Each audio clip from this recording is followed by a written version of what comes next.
নমস্কার বন্ধুরা, ভগবান আপনাদের সকল মনস্কামনা পূর্ণ করুক। আমি কৌশিক শাস্ত্রী, আমার অ্যাস্ট্রো কৌশিক চ্যানেলে আপনাদের সকলের স্বাগত। আজকে আমরা এই হাতের বিচার এবং বিশ্লেষণ করব। বিশেষত দেখাবো যে কি কি সাইন আছে এই হাতে, বিশেষ কি সাইন আছে যেটা আপনিও আপনার হাত দেখে বুঝতে পারবেন। কারণ আমি সব সময় বলে থাকি একটা জিনিস, সেটা হচ্ছে দেখুন, হস্তরেখা এমন একটা জিনিস সেটা সর্বদা অবহেলা করে এসেছে। ইসলামিক আক্রান্তকারীরা আমাদের ইউনিভার্সিটি জ্বালিয়ে দিয়েছে, পুরানো পুঁথিপত্র জ্বালিয়ে দিয়েছে, এবং তারপরে যেটুকুনি জানি আমরা সেটা গুরুর মুখ থেকে, গুরুমুখী জ্যোতিষ থেকে। কারণ তারপরে যে হস্তরেখার বইগুলো লেখা হয়েছে ম্যাক্সিমামই ইংরাজি বই, ইংরেজরা লিখে গেছে। আমাদের এই যেটুকুনি পেয়েছে টুকরো টাকরা যেটুকু বেঁচে ছিল সেখান থেকে ইংরাজিরা লিখে গেছে, এবং তারপরে আমরা আস্তে আস্তে সেটা বাংলায় ট্রান্সফার করেছি। কিন্তু অথেন্টিক যেসব বই ছিল সেগুলো ম্যাক্সিমামই পুড়িয়ে দেওয়া হয়েছে। জনশ্রুতিতে গুরুমুখে যা আছে সেটুকুনিই আছে। আমার দীর্ঘদিনের অভিজ্ঞতা আপনাদের কাছে শেয়ার করব, এবং অবশ্যই দেখব যেমন রিয়েলিস্টিক, একদম বাজার চলতি হস্তরেখার বইয়ে যেরকম বিবরণ লেখা থাকে সেই রেখা সেই বই পড়লে কখনোই আপনি কিন্তু প্রেডিকশান করতে পারবেন না। জীবনের ওঠানামা কখনোই প্রেডিকশান করতে পারবেন না। তো এই হাতটা যদি দেখুন, প্রথমত চন্দ্রের পর্বত তখন অনেকটা নিচু হয়ে আছে। চন্দ্রের পর্বত যদি এরকম নিচু হয়ে থাকে তাহলে সেই ব্যক্তির কিন্তু বাড়ির জিনিসপত্র এলোমেলো করে রাখার স্বভাব। তার যত গুছিয়ে দেন না কেন তার বাড়ির জিনিসপত্র এলোমেলো হয়ে আছে, এবং অবশ্যই একটা রেমেডি বলতে পারেন, তার বাড়ির জিনিসপত্র কিন্তু তাকে ঠিক করে রাখতেই হবে, গুছিয়ে রাখতে হবে পরিপাটি করে, না হলে কিন্তু লিকুইড মানির সমস্যা দেখা দেবে। অর্থাৎ আর্থিক দিক থেকে, নগদ অর্থ পাওয়ার দিক থেকে, ব্যবসায়িক ক্ষেত্রে নগদ অর্থ পাওয়ার সমস্যা কিন্তু দেখা দেবে। এছাড়াও কিন্তু একটুতেই কিন্তু সে প্যানিক হয়ে যাবে, অর্থাৎ সেই যে চাপ, টেনশান সে নিতে পারবে না, এটা কিন্তু দেখা গেছে। যখনই মানুষের এই অংশটা এতটা ব্যাঁকা হয়, হাতে যদি দেখেন বুঝতে পারবেন এতটা ব্যাঁকা। এইরকম ব্যাঁকা হলে এই সকল ব্যক্তিদের কিন্তু প্রচুর বন্ধু বান্ধব হয়, প্রচুর প্রচুর বন্ধু বান্ধব। এবং এরা কি করে, এত বন্ধু বান্ধব যে মানে তাদের সঙ্গে প্রচুর সময়ও কাটান, এবং যে মানে প্রতিদিন বা কিছু সময় জীবনের একটা সময় সে কিন্তু মানে নিয়মিতভাবে সে কিন্তু বন্ধুদের পিছনে কাটায়। এবং এছাড়াও সে কিন্তু খুব ফাস্ট, যে কোনো কাজ খুব ফাস্ট করতে পারে এবং করেও। এই হাতটা যদি লক্ষ্য রাখেন, দেখুন খুব সুন্দর একটা হার্ট লাইন। এত সুন্দর হার্ট লাইন যাদের থাকে তাদের জীবনে কি বলবো, মানে কোনো কিছু যত সিরিয়াসলি না নেওয়ার প্রবণতা কিন্তু দেখা গেছে, এবং খুব কাম অ্যান্ড কুল থাকে, যা হবে দেখা যাবে। আপনি যদি ওকে ছুটিতে পাঠান 3 দিনের জন্য বা 3 দিনের যদি ছুটি কাটায়, তার ভালো লাগছে না, সেটা তাকে 6 দিন করে দিতে পারে। যে পিছনে কি হবে না হবে সেই চিন্তা ভাবনা বা সেই রকম আগে পিছু খুব একটা ভাবে না, এটা কিন্তু ড্রব্যাক। কিন্তু সে সুখী থাকে, মন মানসিকতায় কিন্তু সুখী থাকে, সুখী থাকার চেষ্টা হয়। দুনিয়ার রসাতলে গেলেও সে কিন্তু সুখে থাকবে, সুখে থাকার চেষ্টা করবে। এটা কিন্তু একটা তার প্লাস পয়েন্টও বলতে পারেন। শিরোরেখাও যথেষ্ট ভালো, এবং নিচের দিকে কার্ভ নিয়ে আছে, বেঁকে আছে, অর্থাৎ অল্প কিন্তু কল্পনা প্রবণও আছে। এবং চন্দ্র পর্বত যখন এরকম নিচু হয় এবং এতটা, এবং শিরোরেখা যখন এতটা কার্ভ নিয়ে চন্দ্র পর্বতকে দেখে, তাহলে কিন্তু এদের স্বপ্নও কিন্তু ভয়ভীতি দেখানোর স্বপ্ন হয়। আসুন, এটা কিন্তু স্বপ্নে সে খুব ভয়ভীতি পায়, এটা হয়ে যাবে ওটা হয়ে যাবে, এই আশঙ্কায় কিন্তু ভোগে।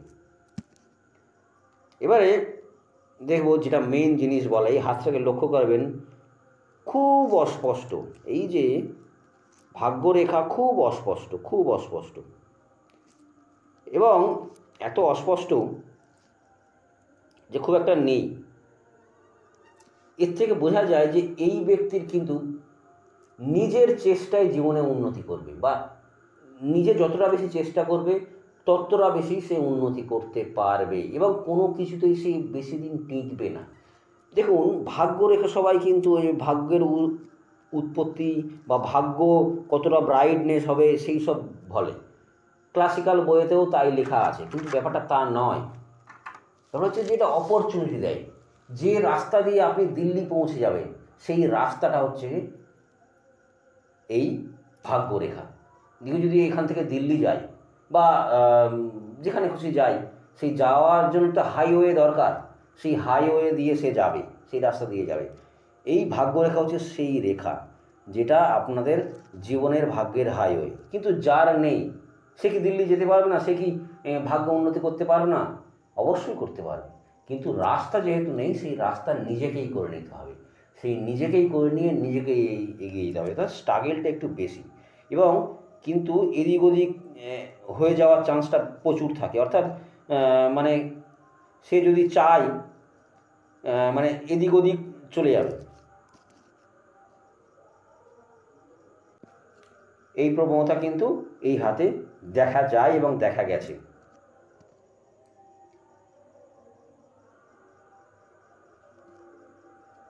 এবারে যেটা বলবো, দেখুন রবি রেখা সেভাবে নেই। রবি রেখা যদি না থাকে তাহলে তার সবচেয়ে বড় প্রবলেম হয় মন মানসিকতায় বা সুনাম অর্জনের ক্ষেত্রে খুব সমস্যা হয়, এবং রবি মাউন্টও অনেকটাই গর্ত হয়ে আছে। এই রকম যদি থাকে তাহলে সে জীবনে কিন্তু ক্রেডিট পায় না। তার জীবনে সেটা কাজ করলো, সবাই চায় তার কাজের রেকগনাইজ, অর্থাৎ যে কাজটা করলো সেই কাজের মানে সম্বন্ধে তার পরিচয়। কিন্তু এই রকম যখনই রবি স্থান হয় এবং সেখানে রবি রেখাও নেই, তাহলে নিশ্চিত করে যে সে তার রেকগনাইজ, সেই কাজের ক্রেডিট কোনো অবস্থাতেই পাবেন না।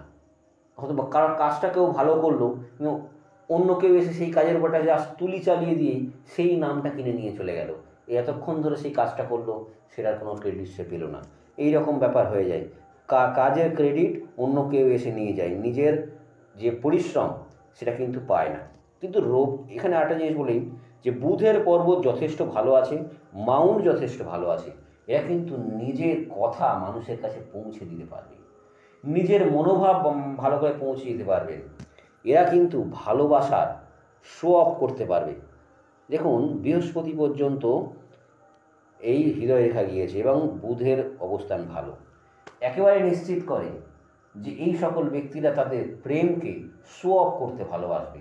যারা রাস্তা দিয়ে হেঁটে যায় দেখবেন হাতে হাত ধরে, যারা কোথাও একটা গিয়েছে নিজের স্ত্রীর সঙ্গে দেখা যাচ্ছে খুব ঘনিষ্ঠ অবস্থায় ছবি পোস্ট করছে, অর্থাৎ নিজেদের ভালোবাসার শো অফ করছে।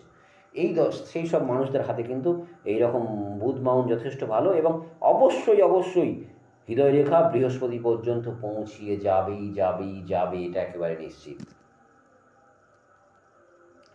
এবার আর্থিক উন্নতি এখানেও বাধাপ্রাপ্ত হয়েছে। দেখুন এই যে বয়সটা আছে এটা হচ্ছে 30 বছর বয়স, 30 বছর বয়সে কিন্তু আঘাতপ্রাপ্ত হচ্ছে।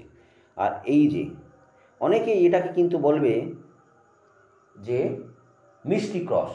দেখুন মিষ্টি ক্রস ক্লাসিক্যাল বই অনেক কিছুই লেখা আছে, খুব ভালো হবে, এটা হবে, সেটা হবে, সে রহস্য বিদ্যা পাবে, কিন্তু ব্যাপারটা তা নয়। আমি দেখেছি আমার প্র্যাকটিক্যাল অভিজ্ঞতা থেকে, এই রকম যদি মিষ্টি ক্রস বা এরকম যদি ক্রস থাকে এই হৃদয় রেখা এবং শিরোরেখার মাঝখানে, তাহলে কিন্তু আলটিমেটলি লস হয়। এই লসটা কিন্তু প্রায় এই যে এই বয়সটা আছে, এর যে বয়সটা আছে সেটা মিনিমাম 42 থেকে 45 এই বয়সে কিন্তু সে জীবনে কিন্তু প্রচুর লস পায়। তো সেই দিয়ে কিন্তু সাবধান করতে হবে। এবারে আরেকটা জিনিস দেখুন, এই যে শুক্রের পর্বত খুব যেন টেনিস বলের মতো উঁচু হয়ে আছে। এই সকল ব্যক্তিদের জীবনে বিপরীত লিঙ্গের ব্যক্তির অভাব হয় না, অর্থাৎ এটা পুরুষ হাত, নারীর অভাব হবে না। নারীরা যেন এনার প্রতি আকর্ষিত হবে এবং মানে কি বলবো, প্রতিনিয়ত তার কাছে কিন্তু এই রকম প্রেমের প্রস্তাব আসবে বা ইঙ্গিত আসবে নারীদের থেকে। এটা এই ভাগ্য নিয়ে সে জন্মিয়েছে, এবং এই ব্যক্তি কিন্তু সেক্সুয়াল বিষয়ে খুব ডিজায়ার। কেন এই যে নিম্ন মঙ্গলের অংশ, এটাও যথেষ্ট ভালো আছে। অর্থাৎ সেক্সুয়াল বিষয়ে ইনিও কিন্তু খুব আগ্রহী। আর তার সঙ্গে এই রকম শুক্রের পর্বত হলে একেবারে 100% যে এদের জীবনে নারীর অভাব হবে না। এরা প্রচণ্ড জীবনে প্রেম ভালোবাসার মধ্যে দিয়ে যাবে এবং সেটাকে শো অফ করবে, মানুষকে আকর্ষিত করবে এই হৃদয় রেখার জন্য। তো যদি ভিডিওটি ভালো লেগে থাকে অবশ্যই লাইক করুন, শেয়ার করুন এবং নিচের কমেন্টে আপনার বক্তব্য ভালো খারাপ হোক সেটা জানান। ভালো থাকুন, জীবনে আপনাদের সমস্ত মনস্কামনা পূর্ণ হোক, এইটা ভগবানের কাছে প্রার্থনা করে আমার এই ভিডিও শেষ করলাম। ভালো থাকুন, জয় মা।